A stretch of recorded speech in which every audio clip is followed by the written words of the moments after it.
नमस्कार, आर्या न्यूज देख रहे हैं आप और मैं आपके साथ अलका सिंह। रामलला के प्राण प्रतिष्ठान के बाद जैसा कि पीएम मोदी ने कहा था कि भारत एक नए युग में प्रवेश कर रहा है, उसका असर अब दिखने लगा है। भारतीय शेयर मार्केट में पहली बार साउथ एशियाई देश हांगकांग के शेयर मार्केट को पीछे छोड़ दिया है। विकास की संभावनाओं और नीतिगत सुधारों ने भारतीय शेयर मार्केट को इन्वेस्टरों के लिए सबसे मुफीद जगह बना दी है।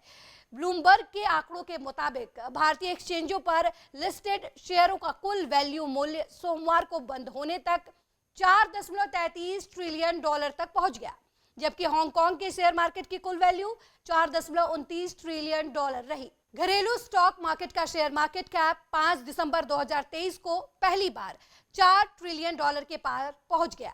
इसमें लगभग आधी या 2 ट्रिलियन डॉलर का मार्केट कैप पिछले 4 सालों में बढ़ा है। आपको बता दें कि तेजी से बढ़ते रिटेल निवेशकों के आधार और मजबूत कॉर्पोरेट इनकम के कारण भारतीय इक्विटी मार्केट तेजी से बढ़ रहा है।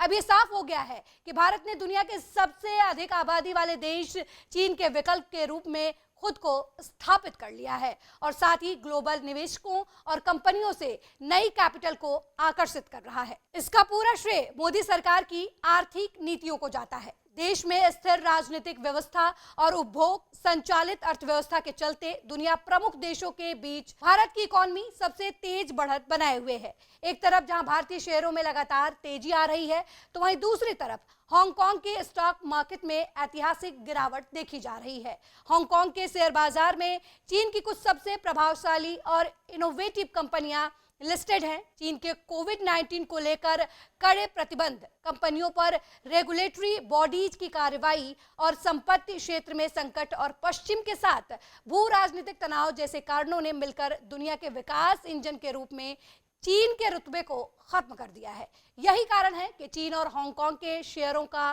टोटल मार्केट वैल्यू 2021 में अपने पीक लेवल के बाद से 6 ट्रिलियन डॉलर से ज्यादा लुढ़क चुका है।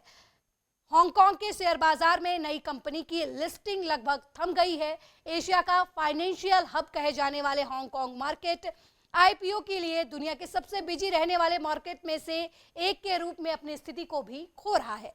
तो वहीं विदेशी फंडों ने 2023 में भारतीय शेयरों में 21 अरब डॉलर से ज्यादा का निवेश किया है, जिससे देश के benchmark S&P BSE Sensex index को लगातार 8वें साल बढ़त हासिल करने में मदद मिली है। कोरोना महामारी के बाद से रिटेल ट्रेडिंग में आए उछाल से भी भारत में निवेश को बहुत अधिक बढ़ावा मिला है। भारत के एक्सचेंजों पर लिस्टेड कंपनियों का बाजार पूंजीकरण 3 साल से भी कम समय में 1 लाख करोड़ डॉलर से ज्यादा बढ़ गया है। ऐसा इसलिए क्योंकि भारतीय शेयर बाजार दक्षिण एशिया के साथ साथ उभरती दुनिया में सबसे अच्छा प्रदर्शन करने वालों में से एक के रूप में उभरा है।